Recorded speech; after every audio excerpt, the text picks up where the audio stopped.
Hello everyone, how are you today? I hope you are fine. So let's discuss the today's topic. आज एक बहुत ही अच्छी class के बारे में हम बातचीत करने वाले हैं जिससे आपको आपकी बहुत सारी प्रॉब्लम्स का सॉल्यूशन भी मिलेगा और बहुत सारी वोकैबुलरी को सीखने का भी मौका मिलेगा। एक डाउट भी आपका क्लियर हो जाएगा। जो डाउट हम अभी क्लास में डिस्कस करेंगे कि कई बार हम एजएमआर के साथ थर्ड फॉर्म कैसे लगा देते हैं, वो थर्ड फॉर्म होती है या कुछ और होता है, तो इसके बारे में आज हमें पता लग जाएगा। और आज की क्लास का जो हेडलाइन है या फिर हम इसे क्या बोल सकते हैं, तो मैंने यहाँ पर एक वर्ड लिखा हुआ है that is called condition. Condition, देखिए कंडीशन क्या होती है। कंडीशन एक ऐसी स्थिति और सिचुएशन को आप बोल सकते हैं जो कुछ भी हो मतलब जो चीज़ जिस अवस्था में है ये उसकी कंडीशन हुई।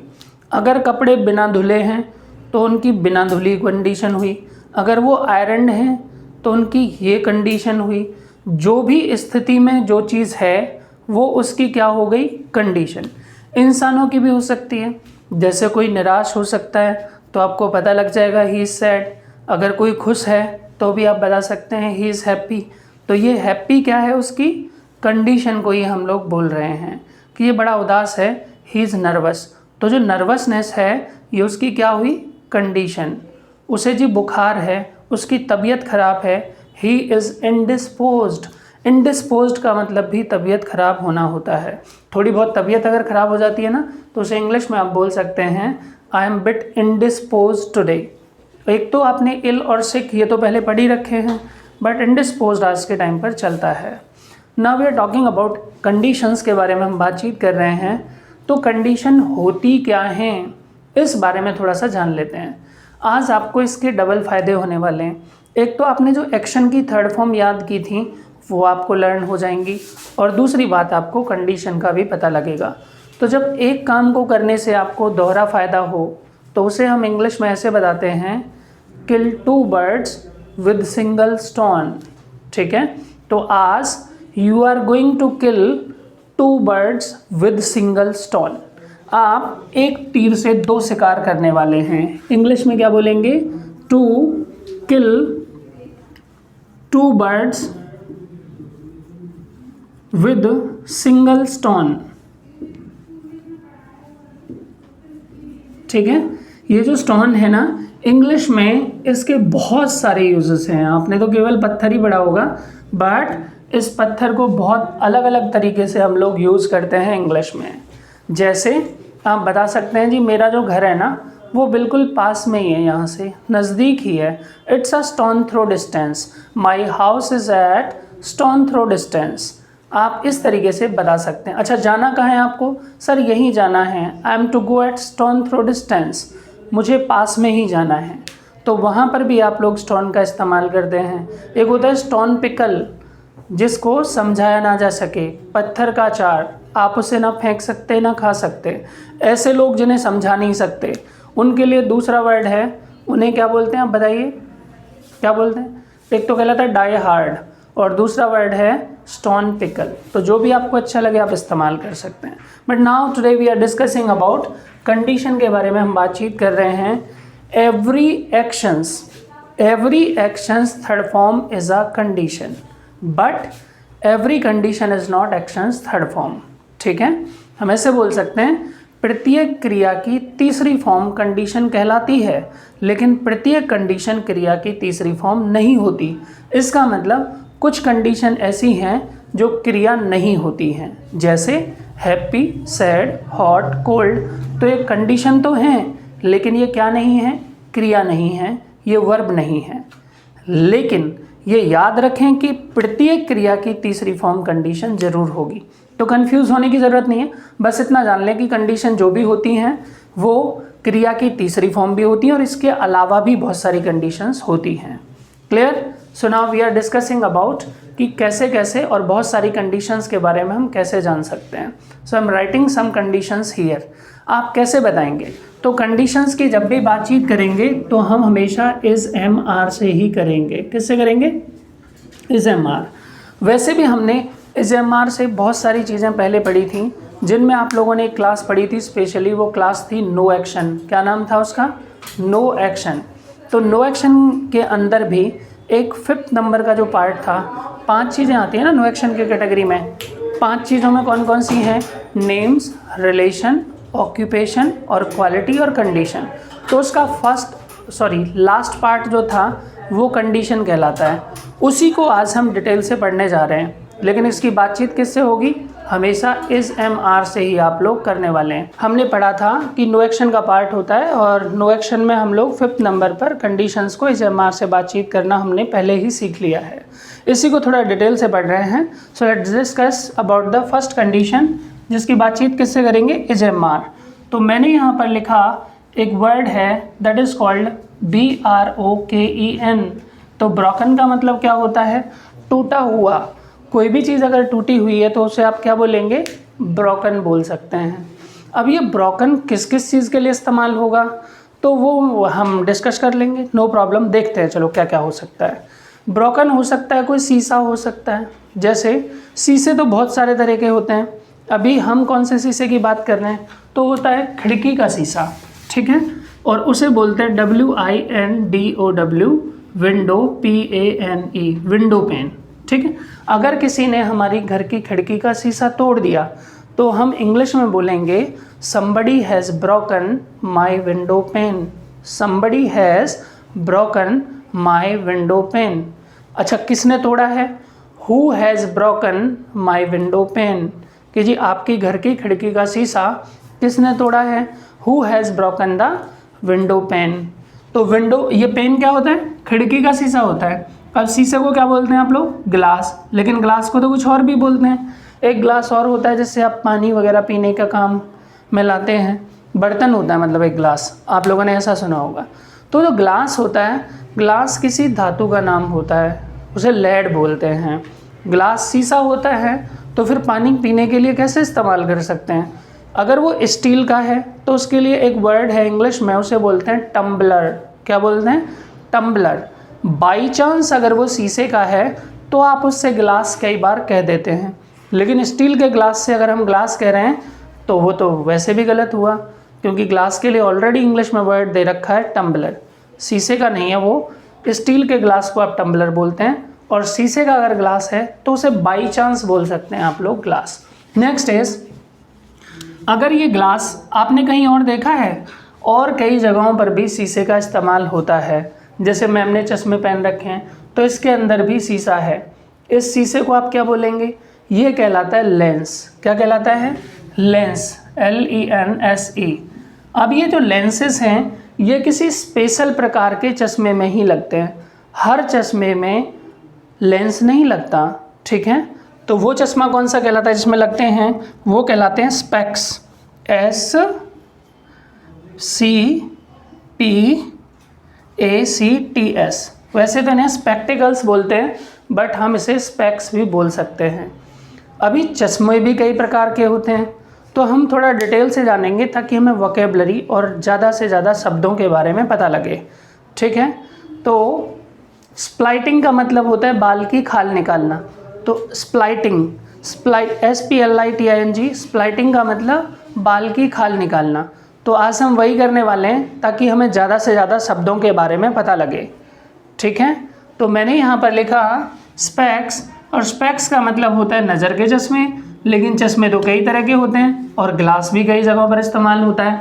तो सबसे पहले चश्मे कौन कौन से होते हैं? उन्हें आप बोलते हैं सन ग्लासेस, जो आजकल आप यूज़ करने वाले हैं, ठीक है, सन ग्लासेस बोलते हैं। सन ग्लासेस का मतलब धूप के चश्मे। ये हमेशा साइज़ में आपको थोड़े से चौड़े मिलेंगे, कलर इनका लगभग आपको डार्क मिलेगा, एंड जो पूरी आइज़ को कवर करते हैं क्या कहलाते हैं? सन ग्लासेस कहलाते हैं, ठीक है। ये अब जब आप लेने जाते हैं तो आप एक चीज़ और चेक कर लेते हैं कि ये होने चाहिए UV प्रोटेक्टेड। तो अगर UV प्रोटेक्टेड इनके ऊपर कोई फिल्म चढ़ी हुई है तो आपकी आँखों को अच्छा लगेगा, वो सॉफ्ट आपको दिखाएंगे किसी भी चीज़ को। तो जब भी आप लेने जाएं ध्यान रखें कैसे लेने आपको, UV प्रोटेक्टेड। मेरी कोई कंपनी नहीं है, जो आपका दिल करे वो लीजिए, no problem, I am telling. But उनका नाम क्या है? सन ग्लासेस बोलते हैं आप उन्हें। दूसरा मैंने लिखा गोगल्स। गोगल्स का मतलब होता है शौकीन चश्मे। इनका कोई काम नहीं है, बस ये तो आप ऐसे ही धूल मिट्टी से बचने के लिए कई बार लगा लेते हैं, बाइक वगैरह चला रहे हैं आप वहाँ पर इस्तेमाल कर लेते हैं कई बार। तो ये जो शौकीन किस्म के अलग अलग कलरों के चश्मे आपने कई बार देखे कि जी चेहरे पर अच्छे लगें तो आप लोग वहाँ पर गूगल्स का इस्तेमाल करते हैं। इसके अलावा एक और होता है, उसे आप बोलते हैं, क्या बोलते हैं बताइए? उसे बोलते हैं आप लोग स्पोर्ट्स ग्लासेस। स्पोर्ट्स ग्लासेस आप लोगों ने स्विमरों के पास देखे होंगे, जो स्विमिंग करते हैं ना वो भी लगाते हैं, जो लोग साइकिलिंग करते हैं, क्रिकेटरों के पास भी होते हैं कि उनमें अगर हवा पास नहीं होगी इतनी आसानी से वो अपना स्पोर्ट्स में पार्टिसिपेट कर पाएंगे। अब स्विमिंग के लिए तो स्पेशल इतने अच्छे ग्लासेस होते हैं कि उनमें अगर पानी भी नहीं जा सकता, अंदर चिपक जाते हैं बिल्कुल आंखों से, तो उन्हें आप क्या बोलते हैं? स्पोर्ट्स ग्लासेस बोलते हैं। इसके अलावा एक और चश्मे होते हैं, बताइए क्या नाम है उनका? उनका नाम है स्पेक्टिकल्स, जो मैंने यहाँ पर लिख दिया, उन्हें स्पेक्स बोलते हैं शॉर्ट में। और इसके बाद एक और होता है, उसे बोलते हैं ऑप्टिकल्स। ऑप्टिकल्स, ये ऑप्टिकल्स क्या होता है? तो ऑप्टिकल्स इस चश्मे वाले ख़ानदान का वारिस है, यही है जिसके अंदर सभी प्रकार के चश्मे आ जाते हैं। तो किसी भी शॉप का नाम जहाँ पर चश्मे वगैरह बिकते हों तो उसका नाम आपको ऑप्टिकल शॉप ही मिलेगा, ना कि सनग्लासेस शॉप और स्पोर्ट्स ग्लासेस शॉप मिलेगा। ऑप्टिकल्स के अंदर सभी प्रकार के चश्मे इंक्लूड होते हैं। We were talking about glasses की हम बात कर रहे थे, तो घर में भी हम लोगों ने शीशा कई जगहों पर देखा होगा। तो सबसे पहले जिसमें हम लोग चेहरा देखते हैं वो कहलाता है मिरर। ठीक है, मिरर मतलब जिसमें हम चेहरा देखते हैं, सुबह अपनी पर्सनैलिटी को चेक करते हैं, जी आप कैसे लग रहे हैं, आपने कॉलर ठीक से किए नहीं किए हैं, या फिर आप लोगों ने कुछ लगाना तो नहीं भूल गए, बटन वगैरह चेक कर सकते हैं, टाई आपकी ठीक बंधी हुई है नहीं बंधी हुई है। तो उसके लिए आप क्या यूज़ करते हैं? मिरर यूज़ करते हैं to check your personality. Now discuss जी, और आपने कहाँ देखे चश्मे? तो और होते हैं जी गाड़ी के अंदर। अगर हमारे पास बाइक है तो बाइक की भी दो साइडों में लगे होते हैं शीशे, और उनको आप बोलते हैं back view mirror. Back view mirror तो शीशे में नहीं होते, टू व्हीलर के अंदर बैक व्यू मिरर की बजाय होते हैं side view mirror. Side view mirror भी बोलते हैं, लेकिन वो बैक व्यू मिरर का काम कर देते हैं, क्योंकि टू व्हीलर का साइज़ बहुत बड़ा तो होता नहीं है, तो दोनों तरफ से ही दिखा देते हैं वो। तो बैक व्यू मिरर भी कहलाते हैं और साइड व्यू मिरर भी कहलाते हैं। उनके ऊपर आपने एक लाइन लिखी देखी होगी, उनके ऊपर लिखा रहता है objects in the mirror are closer than they appear. क्या लिखा रहता है? Objects in the mirror are closer than they appear. तो जो आपको दिख रहा है वो ऑब्जेक्ट नज़दीक है, आपको देखने में ही दूर लग रहा है। Objects in the mirror are closer, close हैं, ठीक है, इन द मिरर। ठीक है, समझ गए आप। नेक्स्ट है, अभी आपने गाड़ी के अंदर देखा कि गाड़ी के अंदर भी शीशे लगे होते हैं, लेकिन गाड़ी में तो कई जगहों पर शीशे का इस्तेमाल होता है। सबसे पहले तो ड्राइवर के सामने जो शीशा होता है उसे आप क्या बोलते हैं? तो उसको बोलते हैं फ्रंट व्यू मिरर। क्या बोलते हैं? Front view mirror. Front view mirror.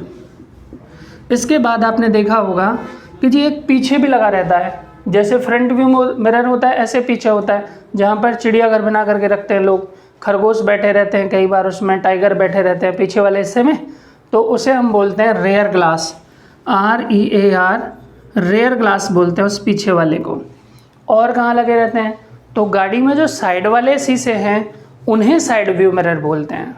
ठीक है, क्योंकि गाड़ी में बैक व्यू मिरर अलग से लगा होता है। बैक व्यू मिरर कहाँ होता है?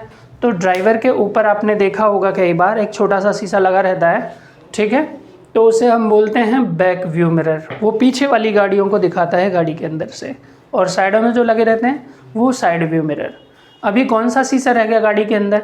जी 4 रह गए खिड़कियों के शीशे। तो गाड़ी की जो खिड़कियों के शीशे होते हैं उन्हें आप विंडो पैन नहीं बोलते, उनके लिए इंग्लिश में एक अलग वर्ड है, उन्हें आप बोलते हैं विंड स्क्रीन। विंड स्क्रीन, ये भी अलग अलग वर्ड से इस्तेमाल होता है, ब्रिटिश और अमेरिकन का डिफरेंस है इसमें भी। तो कई बार तो लोग इसे विंड स्क्रीन बोलते हैं, और कुछ लोग बोलते हैं विंड शील्ड, WINDSHIELD। तो विंड स्क्रीन और विंड शील्ड दोनों का मतलब होता है गाड़ी की खिड़कियों के शीशे। ठीक है, विंड का मतलब क्या होता है? हवा, तो विंड शील्ड का मतलब जो हवा को अंदर आने से रोके, और विंड स्क्रीन का मतलब भी वही है, ऐसी स्क्रीन जो हवा को अंदर आने से रोक रही है। तो अगर आपकी गाड़ी का कोई शीशा टूट जाता है, बाई चांस ना टूटे, बट फिर भी आपको जो शॉप मिलेगी या जिस पर वो शीशा मिलेगा उसका नाम आपको विंड स्क्रीन शॉप ही मिलेगा। कहीं आप ग्लास की दुकान पर चले जाएं, ग्लास की दुकान पर आपको घर के लिए शीशे मिलेंगे, ऑफिस के लिए मिलेंगे, गाड़ी के लिए शीशा आपको ग्लास शॉप पर नहीं मिलेगा। वो कहाँ मिलेगा? विंड स्क्रीन शॉप पर मिलेगा। नाउ गोइंग अहेड, आगे की बात करते हैं। तो एक वर्ड हमने लिखा यहाँ पर और वो है DAMP, डैम्प।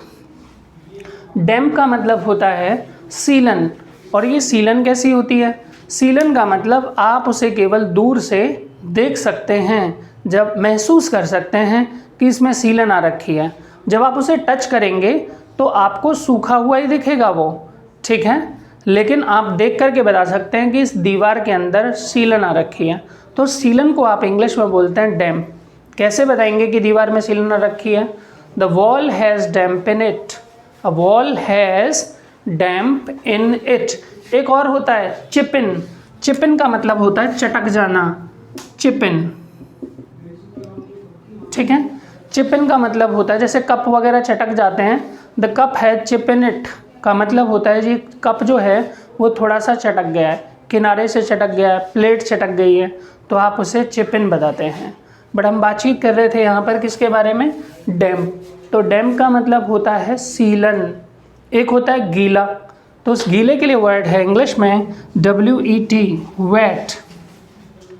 ये वेट उस सिचुएशन को बोलते हैं जब कई बार आप बारिश में से अंदर आते हैं, बारिश में से आप अंदर आए तो आपके कपड़े इतने नहीं भीगे, अगर आप उन्हें शरीर में भी रखेंगे तो कुछ देर में सूख जाएंगे, ठीक है।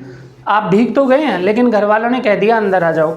एक सिचुएशन ऐसी होती है कि घर वाले दरवाजे पर ही रोक देते हैं कि अंदर मत आइए, टॉवल दे रहे हैं, पोंछो और वहीं पर चेंज करो, पानी पानी हो जाएगा पूरे घर के अंदर। उस सिचुएशन को बोलते हैं शोकड़। तो दोनों चीज़ें अलग अलग हैं। एक तो है आप लोगों की सीलन, उसे तो आप बोलते हैं डैम्प। एक होता है गीला, उसे बोलते हैं वेट। और एक होता है तरबतर, जब पानी टपक रहा हो कपड़ों से तो उस सिचुएशन को आप बोलते हैं शोकड़, SOAKED, शोकड़ बोलते हैं। लेकिन अगर हम पानी से तरबतर हैं तो ही आप इसे शोकड़ बोलेंगे। आदमी तो अपने ऊपर कुछ भी डाल लेता है ना, कई बार आपने देखा होगा, कई बार लोग पता नहीं कैसे मिट्टी का तेल डाल लेते हैं अपने ऊपर, डीजल छिड़क लेते हैं, ठीक है। कई बार चोट लग जाती है बंदे को, खून से ही लथपथ हो जाता है, उसके कपड़े पूरे खून में हो जाते हैं, ब्लड में हो जाते हैं। तो उस सिचुएशन को आप अलग अलग तरीके से बताते हैं। अगर केवल भीगा हुआ है पानी से तो आपने शोकड़ कह दिया। अगर कोई ब्लड से लथपथ है तो उसे शोकड़ बाय ब्लड बोलेंगे। अगर कोई मिट्टी के तेल से लथपथ है तो उसे शोकड़ बाय केरोसिन ऑयल बोलेंगे, शोकड़ बाय पेट्रोल बोलेंगे। तो उन चीज़ों के लिए आपको अलग अलग वर्ड्स का इस्तेमाल करना है। लेकिन केवल पानी से तो क्या बोलेंगे? ओनली शोकड़, ठीक है। जैसे आप कपड़ों को डुबा देते हैं ना, डुबो देते हैं पानी में धोने के लिए, तो उस सिचुएशन को भी आप शोकड़ बोलते हैं कि बाल्टी में आपने make form and after that शोक द क्लोथ्स। तो कपड़ों को डुबो देना पानी के अंदर शोकड़ कहलाता है। ऐसी सिचुएशन को जब पानी से मतलब कपड़ों से पानी निकल रहा हो तो आप क्या बोलेंगे? शोकड़। अदरवाइज क्या कहलाता है? वेट कहलाता है। जैसे आपने कपड़े धो करके, निचोड़ करके और सुखा दिए, अब उस सिचुएशन में आप उन कपड़ों को पहन नहीं सकते, पानी भी नहीं टपक रहा है लेकिन आप पहन भी नहीं सकते क्योंकि उन कपड़ों की सिचुएशन कैसी है? वेट है, ठीक है। हम आगे बातचीत करते हैं। एक और होता है, मैं इसे इरेज करता हूँ यहाँ से पहले। So we are discussing about, हमने लिखा वेट, शोक एंड थर्ड था डैम्प। अब आगे की बात करते हैं। कई बार क्या होता है कि घर का जो दरवाज़ा होता है, हम उसमें एक वर्ड होता है सिटकनी, उसे हम क्या बोलते हैं? चटकनी बोलते हैं। एक्चुअली में चटकनी नहीं होता कुछ भी, वो वर्ड होता है सिटकनी। उसको लगाना कहलाता है इंग्लिश में लैच, ठीक है। तो लैच द डोर कहलाता है LETCH, ठीक है। इसकी थर्ड फॉर्म मतलब क्या? ईडी लगा दिया आपने तो क्या हो गई? Latched. I have latched the window, I have latched the door का मतलब हुआ कि आपने दरवाजे की सिटकनी लगा दी है। अगर उसमें सिटकनी नहीं है मतलब पुराना है दरवाज़ा, उसमें होता है वो एक लोहे का, आपने देखा होगा सरकौंडा हिंदी में बोलते हैं, मतलब क्या बोलते हैं I don't know in English, but उसे लगाना कहलाता है बोल्टेड, BOLTED, ठीक है, bolted, I have bolted the door, ठीक है। नेक्स्ट इज एक वर्ड होता है ब्रस्ट, BRUISHED, ब्रस्ट, ठीक है। तो हम ना चोट लगने के लिए एक वर्ड का इस्तेमाल करते हैं, उसे बोलते हैं ब्रस्ट, BRUISED। ब्रस्ट का मतलब होता है गुम चोट लग जाना, ठीक है। कई बार क्या होता है कि हम लोग गिर जाते, चलते चलते ठोकर लग जाती है कई बार और गिर जाते हैं, तो वहाँ पर चोट भी अलग अलग प्रकार की लगती है। जैसे आप लोग कई बार चोट लगी और पता भी नहीं लगा और दुख बहुत ज़्यादा हो रहा है, हो सकता है आपके टखने में चोट लग गई हो, क्रैम्प जकड़न हो गई हो, मोच आ गई हो, स्प्रेन वो पैर में आ जाती है कई बार, और कई बार चोट लग गई, हम किसी को दिखा भी नहीं पा रहे कि चोट लग गई है और पेन बहुत ज़्यादा हो रहा है, तो उस गुम चोट को आप लोग बोलते हैं ब्रस्ट, ठीक है। इसके अलावा एक और वर्ड होता है, वो होता है स्क्रैच, ठीक है। स्क्रैच्ड, स्क्रैच का मतलब होता है जब ब्लड तो नहीं निकलता लेकिन स्किन हट जाती है ऊपर से। तो कई बार हम गिर जाते हैं जब चलते चलते या बाइसिकल वगैरह चला रहे होते हैं, उस दौरान अगर चोट लग गई और स्किन हट गई है थोड़ी बहुत कहीं से, ज़्यादातर एल्बो या फिर आपके नी वगैरह पर ऐसा हो जाता है, ठीक है। तो वहाँ पर आप लोग क्या इस्तेमाल करते हैं वर्ड, वो वर्ड आपका कहलाता है स्क्रैच्ड, ठीक है। मोबाइल के टेम्पर पर भी क्या जाते हैं स्क्रैच, तो वैसे ही खरोंच आने को बोलते हैं, निशान लग जाने को आप बोलते हैं स्क्रैच्ड। अगर ये चोट ज़्यादा लग गई है तो आप उसे बोलेंगे इंजर्ड, INJURED, ठीक है। एक होता है इंजर्ड, इसका मतलब होता है फिर जख्मी, गुम चोट को ब्रस्ट, खरोंच आने को आप लोग स्क्रैच्ड, और घायल होने को बोलते हैं आप लोग इंजर्ड, और बहुत ही ज़्यादा चोट लग गई है मतलब बंदे को होश ही नहीं है, वो कैसा हो गया इनकॉन्शियस, मतलब वो क्या हो गया बेहोश हो गया है, उसे नहीं पता, हॉस्पिटल कोई और ही लेकर के उसे जाएगा, तो ऐसी सिचुएशन को आप बोलते हैं badly injured, badly injured, badly injured कहलाता है, ठीक है।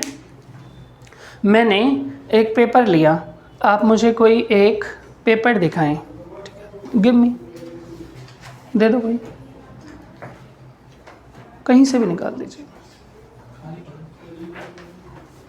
खाली भरा, give me any, yes.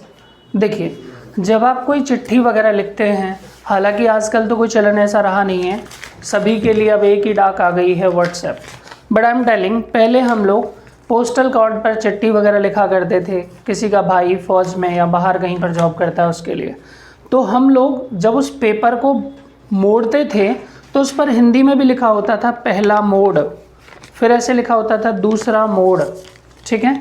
But आप इसे ऐसे ना मोड़ करके ऐसे भी तो मोड़ सकते थे, ठीक है। तो ये जो सिचुएशन है इसे आप इंग्लिश में बोलते हैं क्रम्पल्ड, क्या बोलते हैं क्रम्पल्ड, CRUMPLED। क्रम्पल्ड का मतलब होता है गुड़मुड़ी कर देना, गुड़मुड़ी क्या बोलते हैं आप इसे, समझ गए ना क्या बोलते हैं। अब आपकी भाषा में जो भी इसे बोलते हों, बट इंग्लिश में इसके लिए वर्ड है क्रम्पल्ड, ठीक है। और अब आप इसे बेशक आयरन कर लें, धो लें, कुछ भी कर लें, लेकिन ये उस सिचुएशन में दोबारा से आने वाला है नहीं, इस सिचुएशन को आप बोलते हैं क्रम्पल्ड, ठीक है। ऐसी कई बार हमारे कपड़े की भी सिचुएशन हो जाती है, जब हम गर्मियों में कॉटन के कपड़े पहनते हैं तो हमारी एल्बो के आसपास कपड़े की सिचुएशन ऐसी हो जाती है, उसे भी हम बोलते हैं क्रम्पल्ड, ठीक है। Yesterday I saw a boy in the class, her shirt was totally crumpled, उसकी जो शर्ट थी वो टोटली ऐसी हो रखी थी कि उस पर आयरन की ज़रूरत थी, तो ऐसी सिचुएशन को आप क्या बोलेंगे क्रम्पल्ड बोलेंगे, ठीक है। आप कहीं पर फंक्शन वगैरह में जाने से पहले भी अपने कपड़ों को आयरन करते हैं क्योंकि उनकी सिचुएशन भी कैसी होती है क्रम्पल्ड होती है, तो आप समझ गए, इसे बोलते हैं हम लोग क्रम्पल्ड बोलते हैं। पर कई बार हमारे चेहरे पर भी थोड़ी सी झुर्रियाँ आ जाती हैं उम्र के हिसाब से, या कोई और सिचुएशन हो सकती है, किसी की स्किन या किसी का भार बहुत ज़्यादा बढ़ गया है, फिर उन्होंने एक साथ कम कर लिया, तो उसकी वजह से भी चेहरे पर बहुत सारे कई बार रिंकल आ जाते हैं। और रिंकल्स को आप लोग हिंदी में क्या बोलते हैं? झुर्रियाँ। इंग्लिश में क्या बोलते हैं? Wrinkled. WRINKLED, wrinkled.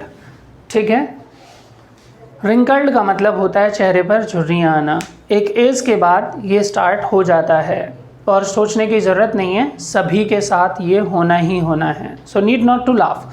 I saw a lady yesterday in the street, her face was totally wrinkled, जिसके चेहरे पर पूरे तरीके से झुर्रियाँ आई हुई थीं। यस, उसके लिए हम एक गाना भी सुनाएंगे आप लोगों को अहेड, कभी नेक्स्ट टाइम सुनाएंगे, तो उसमें रिंकल्ड फेस का जिक्र है। Now we are discussing about wrinkled के बाद मैंने और कुछ वर्ड्स के बारे में हम लोग पढ़ते हैं।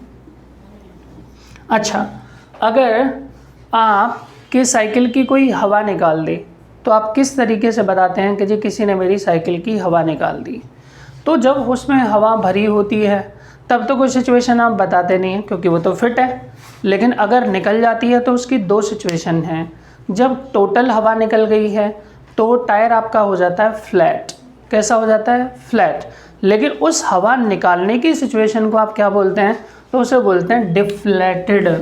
DEFLATED।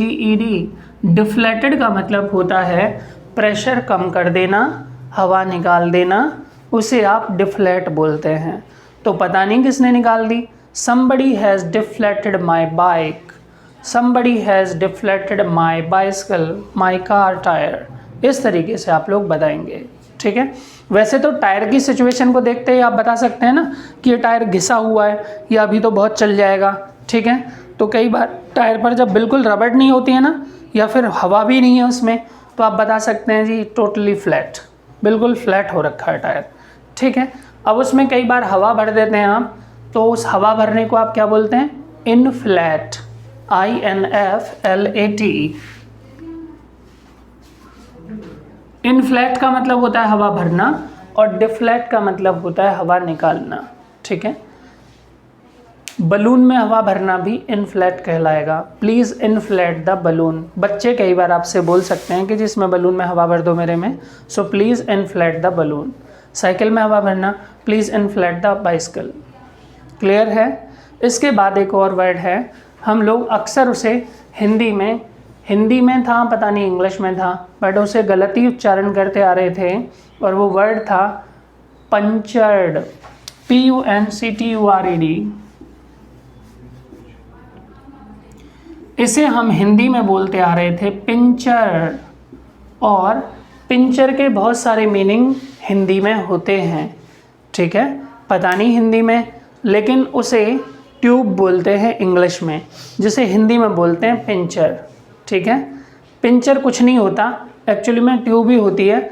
दवाई आती है ना जिसमें, उसे भी पिंचर बोल देते हैं। कई बार देहाती में, गांव में अक्सर लोग उसे पिंचर बोल देते हैं, बट वो होती है ट्यूब। ठीक है, तो साइकिल के अगर अंदर हुआ है तो वो वर्ड पिंचर नहीं है, उसे आप पंचर्ड बोलेंगे।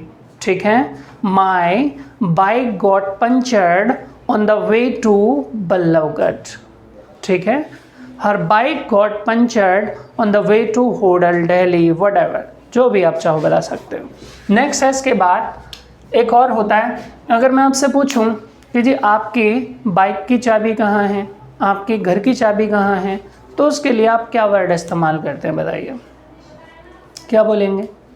हम लोग बचपन से सीखते आ रहे हैं सफलता की कुंजी। ठीक है, ये वर्ड तो सुना होगा ना, सफलता की कुंजी, सफलता की सीढ़ी।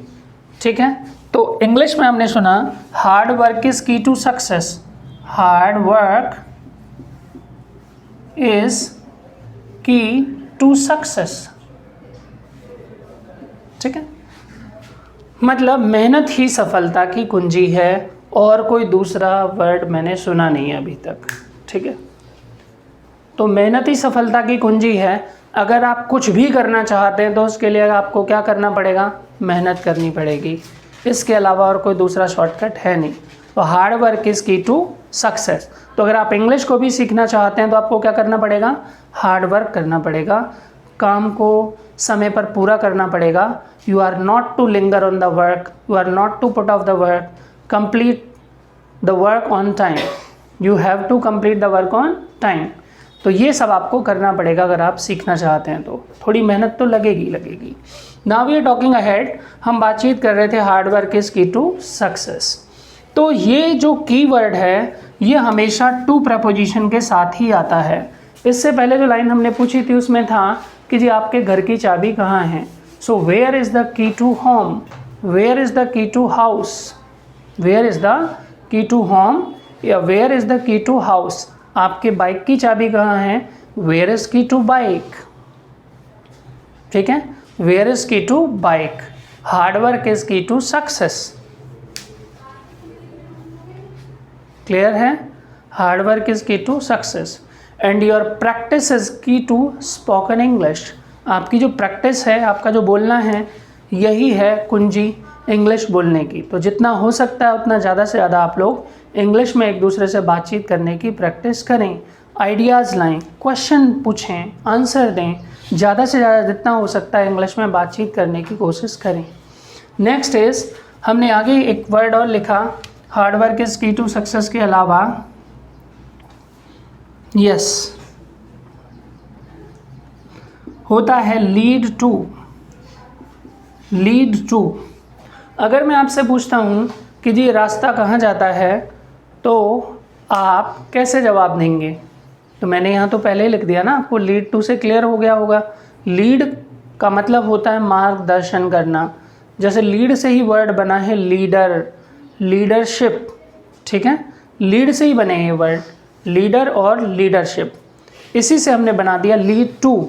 लीड टू का मतलब पथ प्रदर्शन करना, मार्गदर्शन करना, रास्ता दिखाना, सभी को बोलते हैं हम लोग लीड टू। तो अगर मैं आपसे पूछूँ जी ये रास्ता कहाँ जाता है तो लाइन बनेगी where does this road lead to, where does this road lead to, where does this road lead to. और आप बता सकते हैं जी ये रास्ता सीधा कोसी जाता है, मथुरा जाता है, आगरा जाता है, ये जाता है जी स्वर्ग की तरफ रास्ता सीधा। आई एम टेलिंग, तो this road leads to Mathura, ठीक है, सुना है ना आपने Mathura Vrindavan. This road leads to Mathura, this road leads to Agra,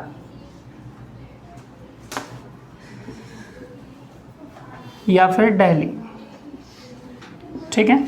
अब ये केवल रास्ते के लिए यूज़ नहीं करते हम लीड का, सभी जगहों पर अलग अलग जगहों पर अलग अलग तरीके से इस्तेमाल होता है लीड का, ठीक है। उसमें से एक क्या है, आई एम टेलिंग, जैसे आपके अच्छे दोस्त आपको कामयाबी का रास्ता दिखाते हैं। Your good friends lead you to success, your good friends lead you to success, your good friends lead you to success, ठीक है। आपके अच्छे दोस्त आपको हमेशा कामयाबी का रास्ता दिखाते हैं। And your bad friends lead you to hell, ये वर्ड भी आपने सुना होगा, ये लाइन आपने सुनी है, your bad friends lead you to hell. जो आपके बुरे दोस्त हैं 24 घंटे वो नशेखोरी में लगे रहते हैं, तो वो आपको कहाँ का रास्ता दिखाएंगे, हेल। कई बार आपने ये हेल हिंदी में कई बार अलग अलग तरीके से यूज़ हो जाता है, भाड़ में जाओ यहाँ से, तो बोलते हैं गो टू हेल। आप होते कौन हो, who the hell are you.